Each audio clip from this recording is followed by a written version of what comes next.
Kanalıma ve mutfağıma hoş geldiniz. Evet, bugün sizlere öyle güzel bir börek tarifi hazırladım ki dışı pul pul dökülen milföy gibi içi kat kat bir börek tarifi oldu. Evet, fazla da kıymetli vaktinizi almak istemiyorum. Tarifime geçmek istiyorum.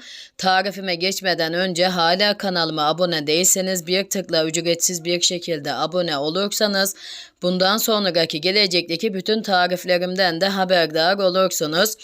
Evet, dilerseniz tarifimize geçelim. Bu güzel börek tarifimi sizler de beğenecek misiniz? Kabımın içine önce bir su bardağı yoğurdumu alıyorum. Üzerine bir çay bardağı su ilave ediyorum. Bir çay bardağı da sıvı yağ ilave ediyorum.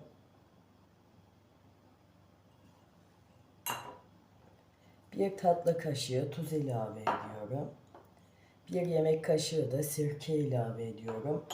Üzüm elma fark etmez. Bir tane de yumurta ilave ediyorum.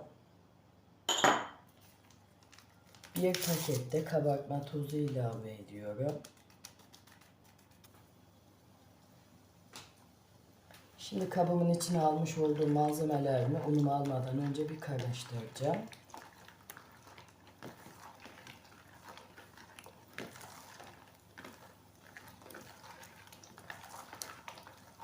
Tamam, yeterli. Burada 5 bardak unum var. Kontrollü bir şekilde ilave edip yoğuracağım. Sizler de ununuzu kontrollü bir şekilde ilave edip yoğurun. Çünkü neden derseniz unumuzun kalitesinden kalitesine veya yumurtamızın büyüklüğünden küçüklüğüne un miktarımızda değişiklik gösterebiliyor.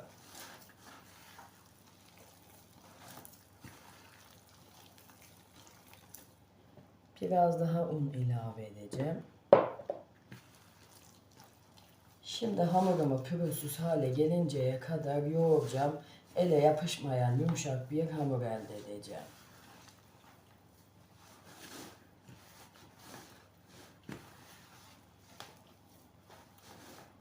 Evet, hamurumu pürüzsüz hale gelinceye kadar yoğurdum.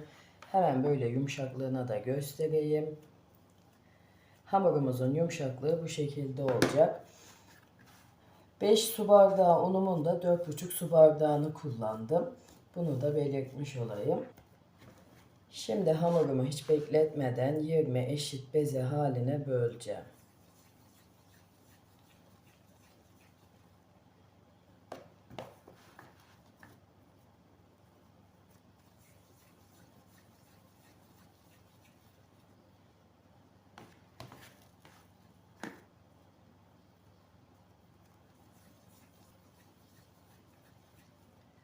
Bütün bezelerimizin büyüklüğü bu şekilde olacak. Şimdi sizlere gösterdiğim gibi hepsini yapıp bitireceğim.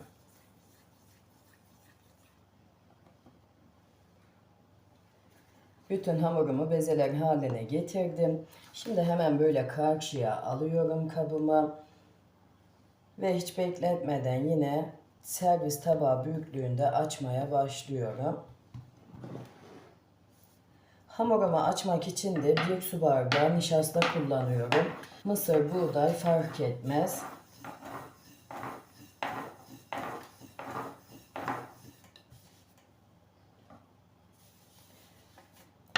Açarken nişasta gerekmedikçe nişasta kullanmayın.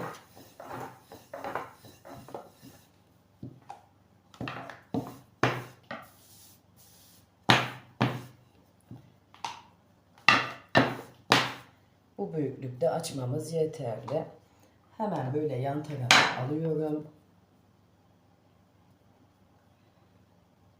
Diğer bezemi de aynısı gibi servis tabağı büyüklüğünde açacağım.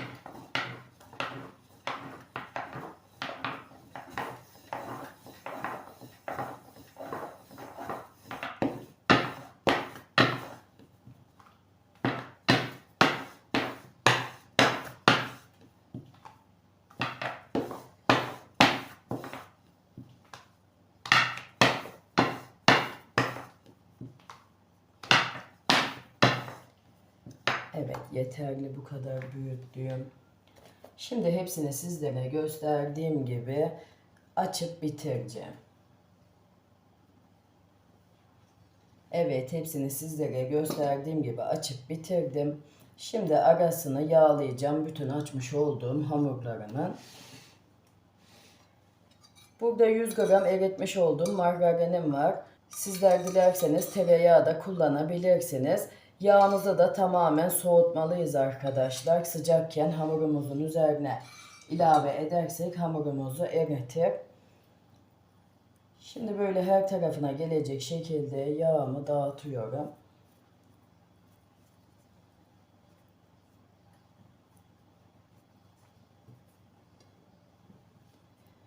Bu arada hamurumuzun en altına ve en üstüne yağ ilave etmeyeceğiz.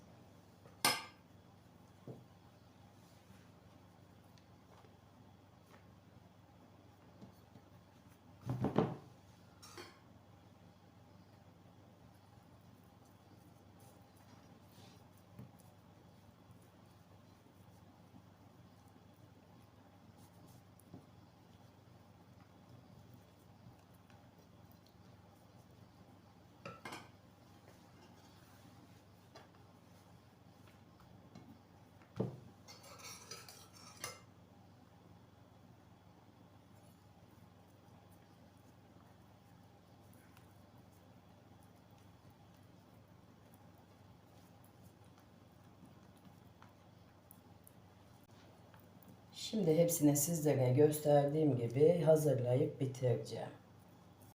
Sonra üzerine bir buzluk poşeti kapatıp dolabımın alt kısmında 20 dakika dinlendireceğim. Evet, hamurum dinlendi. Hemen üzerindeki poşeti alıyorum. Masamın üzerine biraz nişastayı ilave edip açmaya başlayacağım.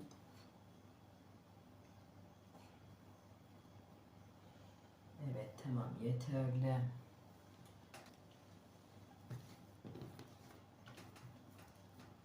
Önce bu şekilde elimle biraz büyüteceğim. Sonra oklavamla açacağım.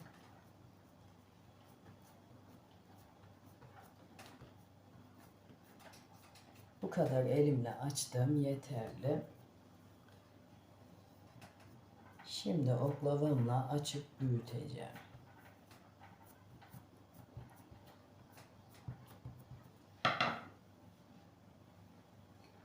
Hemen biraz da üzerine nişasta ilave ediyorum.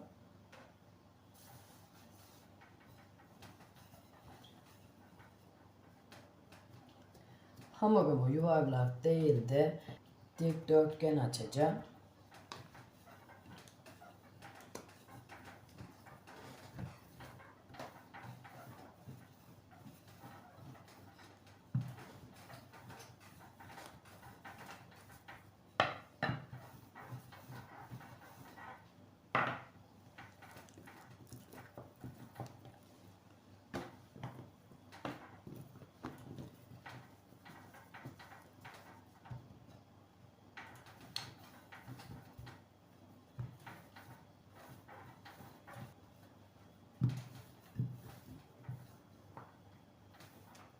Şimdi bu aşamadan sonra merdanemle açacağım.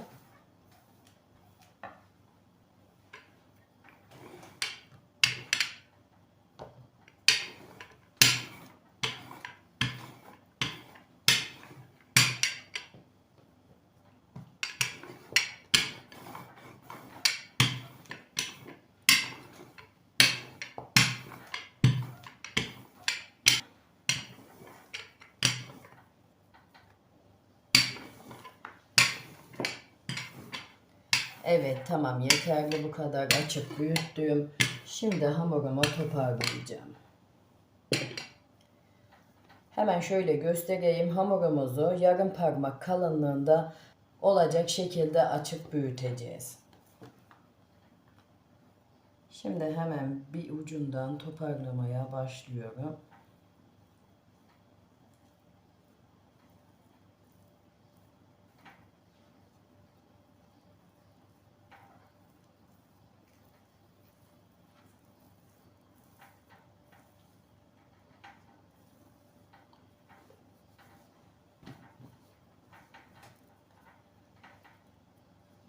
Hemen bu uç kısmını yapıştırıyorum.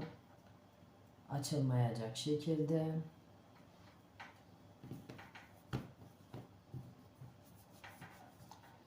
Böyle hamurumuzu ortadan kenara doğru çekiştirip büyütelim.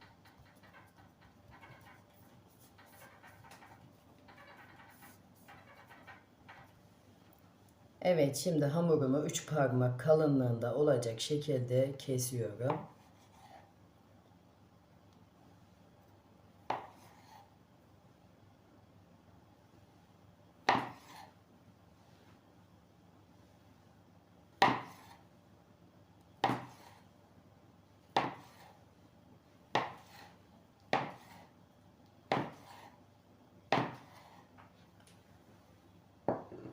Evet, şimdi şeklini verelim.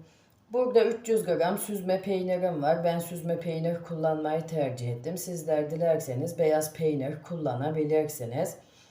Hemen bu şekilde hamurumun içine açıp büyütüyorum. Ve içine süzme peynirimden ilave edip ağzını kapatıyorum. Böyle bu şekilde hafifçe elimle bastırıp büyütüyorum. Ve yağlı kağıt sermiş olduğum tepsimin içine alıyorum. Yine bu uç kısmını parmak uçlarımla bu şekilde kapatıyorum. Ve bu şekilde hamurumun içine açıp büyütüyorum. Yine içine peynirimden ilave ediyorum. Yine ağzını bu şekilde kapatıyorum. Ve yine parmak uçlarımla hafifçe bastırıp büyütüyorum. Yine yağlı kağıt sermiş olduğum tepsimin içine alıyorum. Hemen bir tane daha göstermek istiyorum.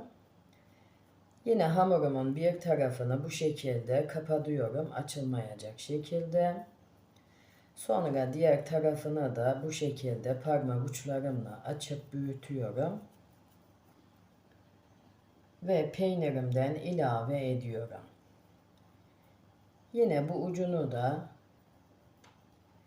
parmak uçlarımla iyice açılmayacak şekilde kapatıyorum ve masamın üzerine alıp hafifçe parmak uçlarımla bastırıp büyütüyorum. Şimdi hepsini sizlere gösterdiğim gibi yapıp bitireceğim.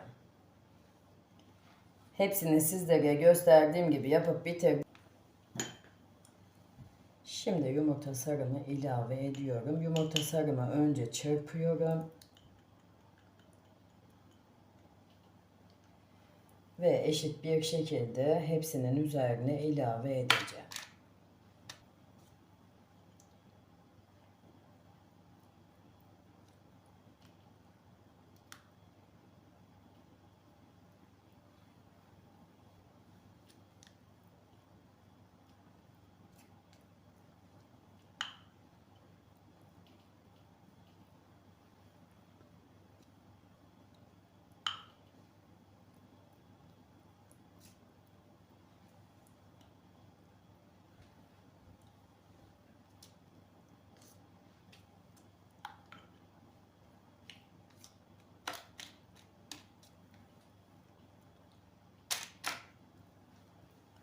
Evet, tamam.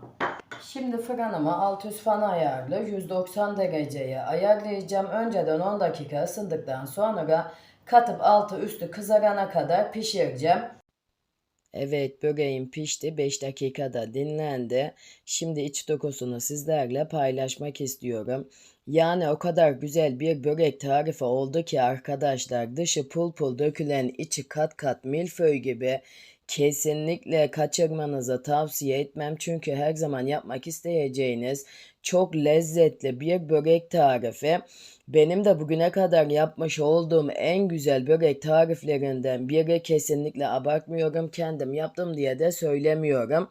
Evet, bugünkü tarifim de buraya kadardı. Umarım beğenirsiniz ve daha güzellerini sizler yaparsınız. Yine tarifimle alakalı aklınıza takılan sorularınız olursa yorumlar kısmına yazarsanız elimden geldiği kadar hızlı cevap vermeye çalışıyorum. Kendinize iyi bakın. Allah'a emanet olun. Hoşça